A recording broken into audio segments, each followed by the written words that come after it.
আমরা বিগত 16 বছরে দেখেছি এই দেশের অনেক বেদাতি, এই দেশের অনেক মুশরিক হকপন্থী হক্কানি আলেমদেরকে কুণ্ঠাসা করে সেই বাকশালীয় পদ্ধতিতে স্বৈরাচারীর পদলেহন করে এই দেশে অসংখ্য মাজার সৃষ্টি করেছে, বেদাত সৃষ্টি করেছে, এমনকি বাইতুল মুকাররমের মতো জাতীয় মসজিদকে পর্যন্ত কলঙ্কিত করেছে।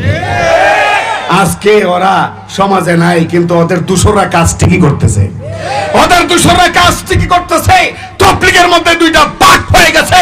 সাদ সাহেবের অনুসারী যারা আজকেও মুয়াজ বিন নূর নামের এক বেয়াদব, চরম বেয়াদব, সে আবার নিজেকে মাওলানা দাবি করে। এই মুয়াজ বিন নূর আজকে দেশের হকপন্থী আলেমদের বিরুদ্ধে যে কটাক্ষমূলক প্রেস ব্রিফিং করেছে মিডিয়ার সামনে, ধিক্কার জানাই, তীব্র নিন্দা জানাই। সাদ সাহেব কেমন এটা বোঝা যায় তার অনুসারীর বক্তব্য শুনে। পীরের পায়ে সেজদা দেয়।